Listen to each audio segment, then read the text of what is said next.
Көпчүлүк эле ата энелер балдарына телефонду карматып коюп, өзүбүздү күнөөлүү сезип жүрөбүз. Бул көйгөй баарына эле белгилүү. Балдарыбызды кантип өнүктүрсөк болот, кантип алардын аң сезимин өнүктүрсөк болот, жөн эле телефонду карматпастан кандай оюнчуктарды берсек болот деген суроо көпчүлүктү ойлондуруп келет. Ошондон улам биз бүгүн кийинки коногубуз өзү кесип боюнча акушер-гинеколог, Россияда бир канча жыл жашап келген, азыр декретте үйдө отурган 8 айлык Амиранын апасы Нургүл айым. Саламатсызбы? Саламатсызбы Жылыс эже, маегиңизге чакырганыңыз үчүн чоң рахмат. Ушул кичине кыргыз тилинде кыйналып сүйлөшөсү мүмкүн, кичине каталар болуп калышы мүмкүн, ошондуктан да кечиресиздер.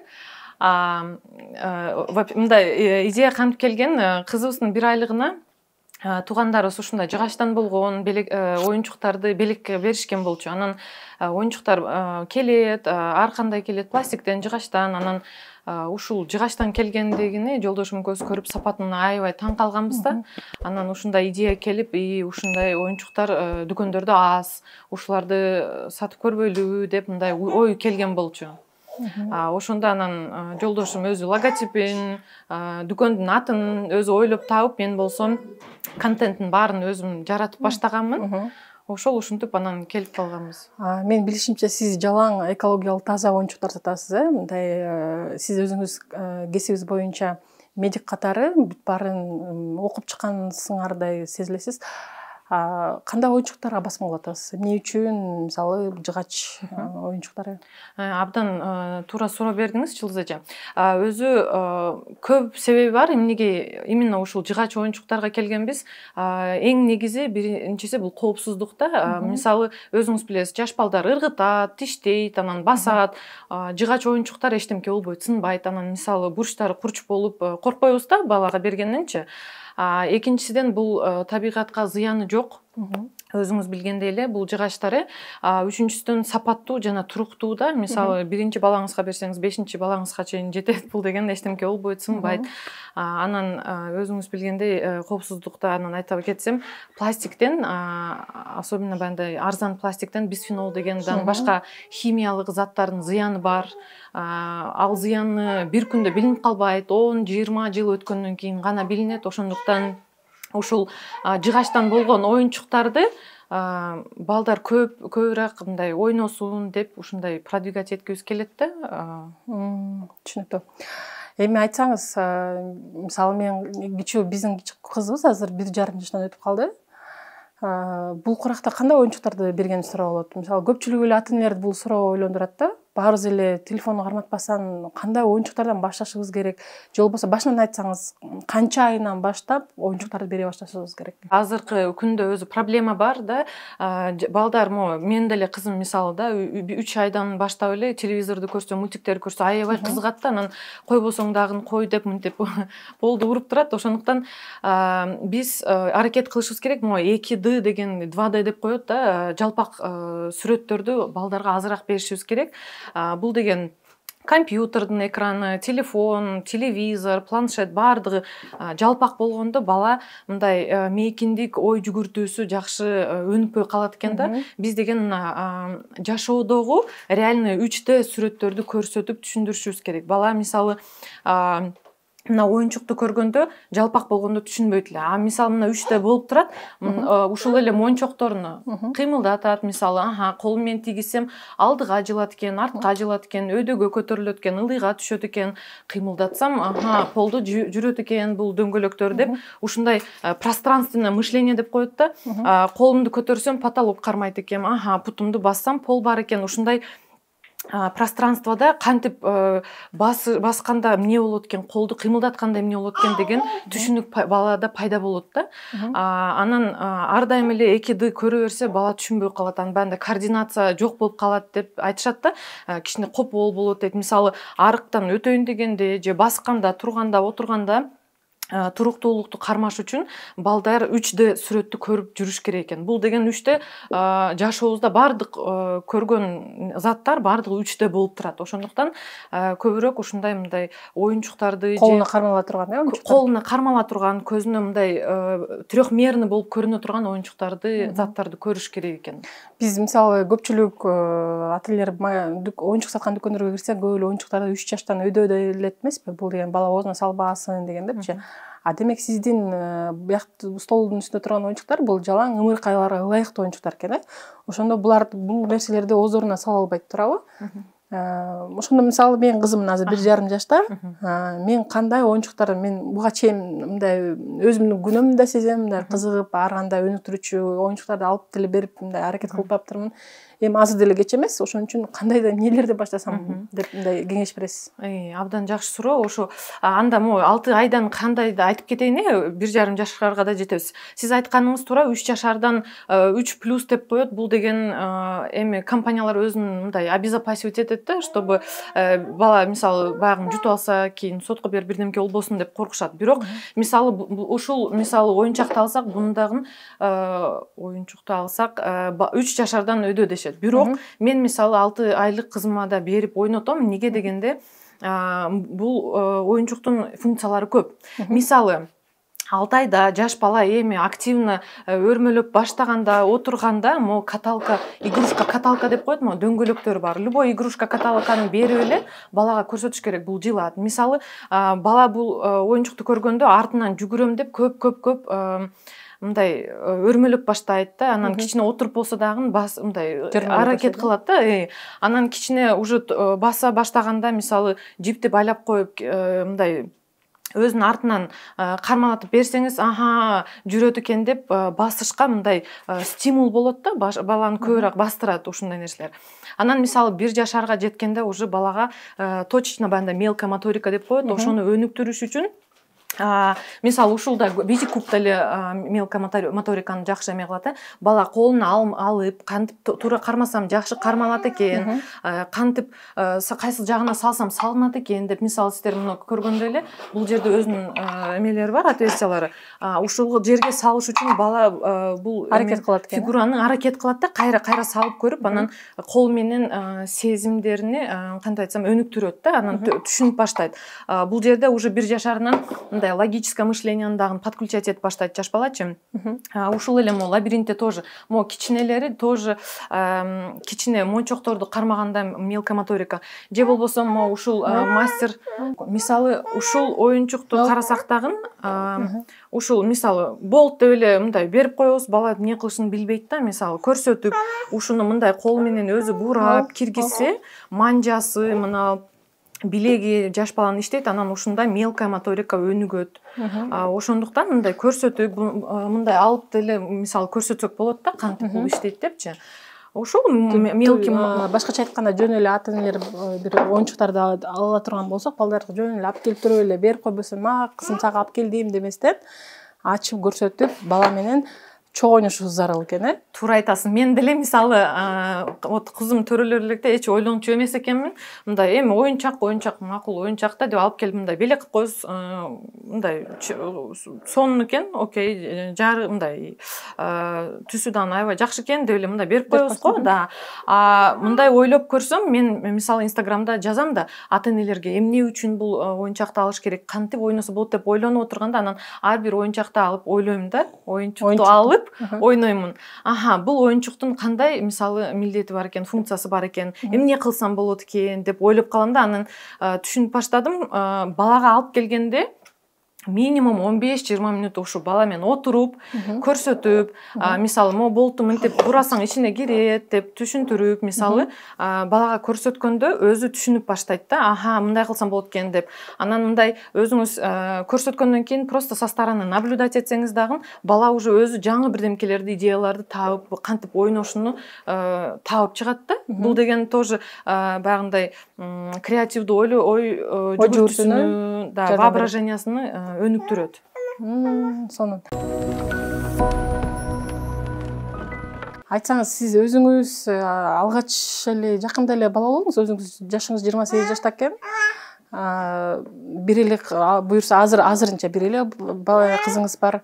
Анан кызыңыз 8 айлык болсо, ушул 1,5 ушундай жашта момундай оюнчуктар жакшы болот деп бул нерсени каяктан билесиз? Сиз же окудуңузбу, же изилдедиңизби?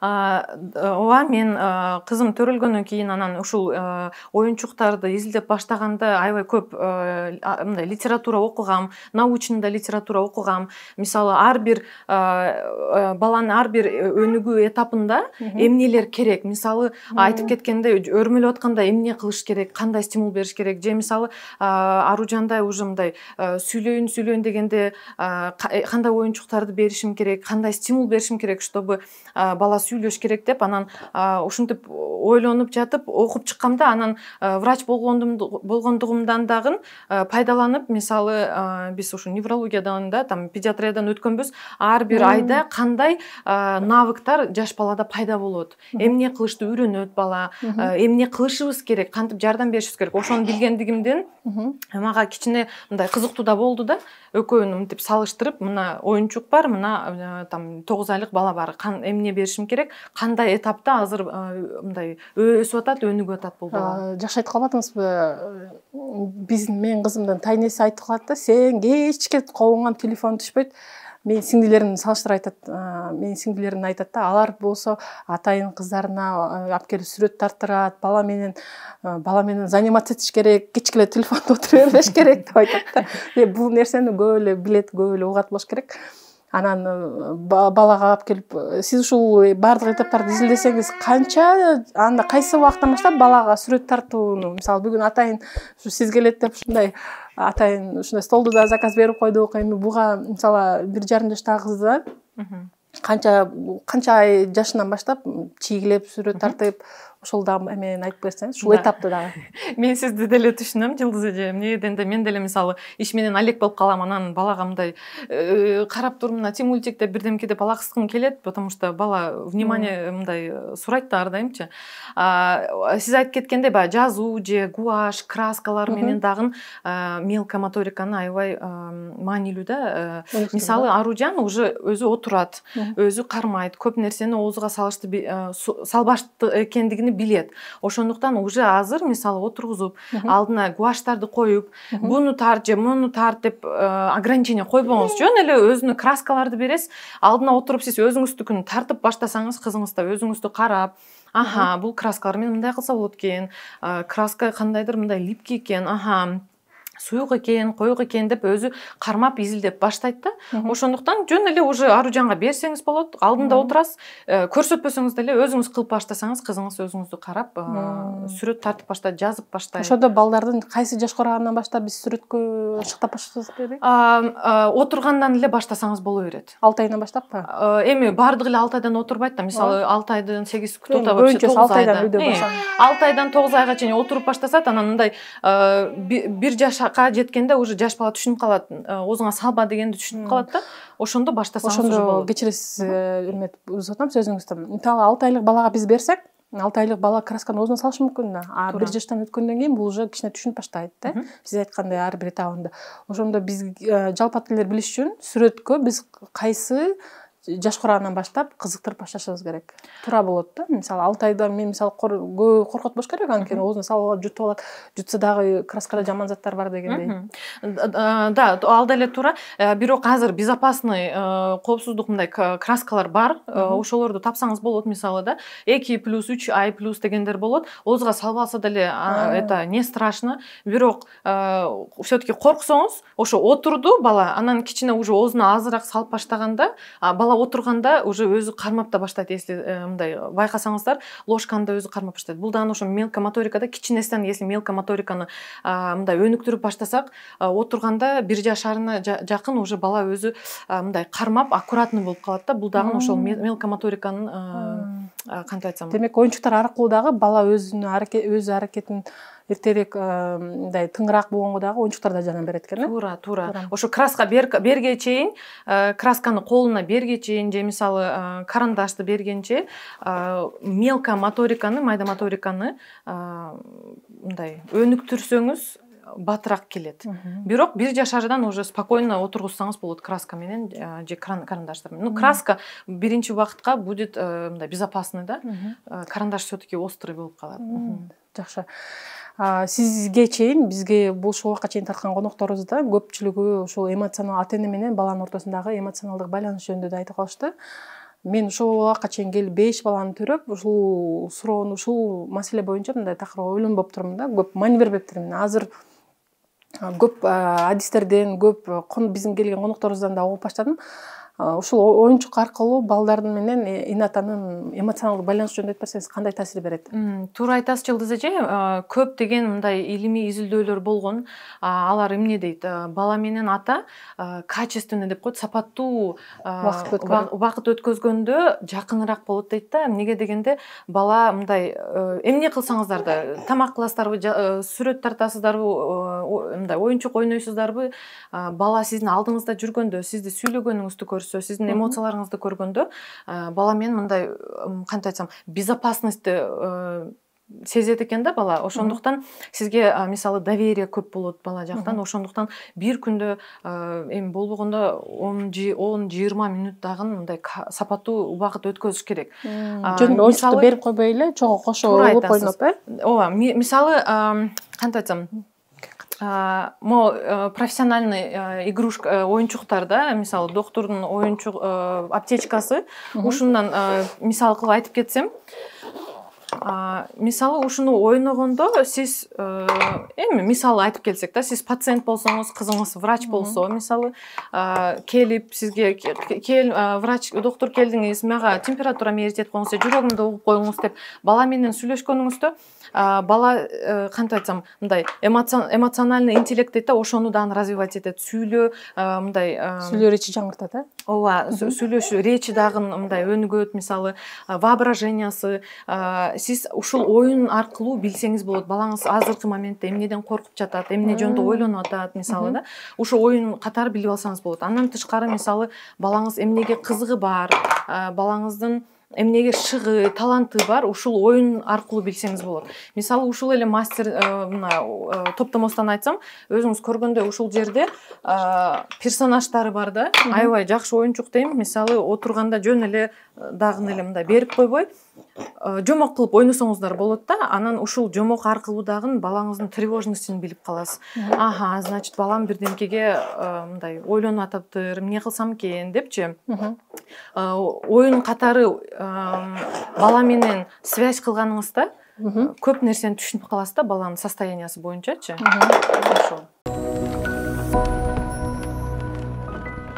Нургүл айым, сиз айтып калбадыңызбы? Сиз эле негизи эле мисалы бул ушул орусча айтканда развивающие игрушки, кыргызча аң сезимди өнүктүрүүчү же болбосо баланы өнүктүрүүчү оюнчуктар деп коет экен. Эмне үчүн бул аттары өнүктүрүүчү оюнчуктар деп айткан өзүн эле айтып жатат, демек биз балдарды өнүктүрөт экенбиз. Ушул өнүктүрүүчү оюнчуктары жок эле, чоңойткондор да көп эмеспи? Мисалы ошол бул биз көрсөтүүнү тартып жатканда балдарга жөн эле гаджеттерди бербестен дагы сөзсүз түрдө оюнчуктарды бергиле деген үндөө максатта айтып жатабыз. Ушунун баарын корутундулап эң башкы максатын айтып кетсеңиз, кандай ошол өнүктүрүүчү оюнчуктарды негизи эле балдарга берүүнүн башкы себеп, башкы маңызы кандай? Туура айтасыз.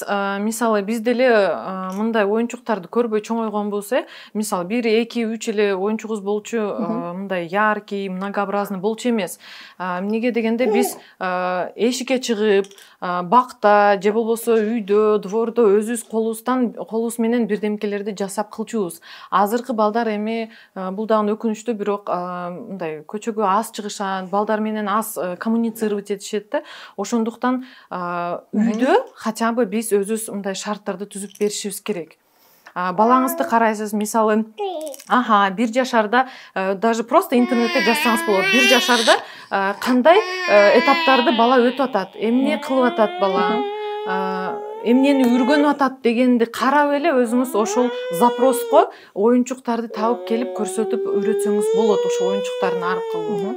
Демек бул оюнчуктардын баары өзү айтып отургандай эле балдарды өнүктүрүү оюнчуктары балдардын өсүү ар бир этабында өзүнө керектүү оюнчуктарды биз карап ошого жараша берип турушубуз керек. Туура айтасыз, туура. Ар бир этапка баланын бир эле оюнчукту ар бир этапына жараштуу түшүндүрүп берип, оюнчукту мындай оюнчуга кызыктырсак болот да балага. Эми сиз мындай врач катары өзүңүз дагы ошо өзүңүз да эне катары уже көп нерсени изилдеп баштаптырсыз. Ошондо көпчүлүк ата энелерди ойлондурган бир күндө биз балабыз менен канча убакыт бөлүшүбүз керек ушул эмоционалдык байланышыбыз жакшыртыш үчүн. Эми мындай бир норма жок, 10 саат же 1 саат деген норма жок да. Мындай нерсе бар да, азыр сиз психология жактан да караганда, сиз мисалы күнүгө балаңызга ровно 1 саат это в сумме айтып атам да. Мисалы саар 10 минут, обедте 15 минут, кечинде 15 минут ушундай толугу менен сапаттуу көңүл бурсаңыз, балаңыз ойлойт ушул норма экен деп, ушул сиздин үй бүлөңүздүн нормасы болот да. Кээ бирде көбүрөөк, кээ бирде азыраак, бул деген норма. Ар бир күнү хотя бы 10 минут, 15 минут көңүл бурсаңыз, толук көңүл бурсаңыз, бул уже достаточно болот да. Не обязательно 10 саат бала менен отура бергенчи. Хотя бы жарым саат, 10 минут, 20 минут отурсаңыз уже хорошо. Самое главное, телефонду карабай, башка балдарыңызга мындай алек болбой, же мисалы тамак кылып атып, телевизор көрүп атып сүйлөшпөй балага. Ошо мына мен сеникимин, я полностью твоя деп отуруп, балаңыз менен ойноп, же даже бирге отуруп алып тамак кыласыздар, же телевизор көрсөтөр, бирок балаңызга полный көңүлүңүздү бурушуңуз керек да. Туура айтасыз. Ошондо да көпчүлүк буга чейинки адистерде айтып келип атат. Бизди көрүп жаткан көрүүчүлөр дагы ошого өзгөчө маани берет деп ишенебиз. Биздин бул көрсөтүүлөрдүн баары балдарыбыз, биздин балдар ушу ымыркай кезинен, чоңоюп кичинекей кезинен булардын өсүп өнүгүүсүнө өзгөчө маани беришибиз керек экенин алкагында ушунун баарын тартып силерге көрсөтүп жатабыз. Биз ишенебиз, ушул көрсөтүп жаткан көрсөтүүлөрдүн баары сизге кандайдыр бир пайдасын тиет деп ишенебиз. Ал эми Нургүл айым, сиз аябай сонун мындайча айтканда пайдасы тие турган дагы бир четинен сонун иш баштаптырсыз. Сизге ийгилик. Дүкөнүңүздүн атын эмне деп койдуңуз? Балакай. Балакай. Эмнеге мындай ат койдуңуз? Эми балакай деген аябай мындай кантип айтсам, звучаниясы дагы, мааниси да аябай мындай кантип айтсам, назик бир мындай кантип айтсам, мындай балакай мааниси эле жагат го дейм. Ушул балакай деп жолдошум эле айткан, ке балакай коебуз, макул деп эле, анан ушундай балакай болуп калган. Рахмат, Нургүл. Ишиңиздерге ийгилик. Буюрса сиздин дүкөнүңүздөр көпчүлүк наристелердин сүймөнчүгү болгон жакшы берекелүү ырыскылуу дүкөндөр болот деп ишенебиз. Маегиңизге чоң рахмат. Рахмат, Жылдыз эже, сизге дагы ийгилик каалайм YouTube каналыңызга. Чоң рахмат. Без кыргызский словарный запас ишяктуу.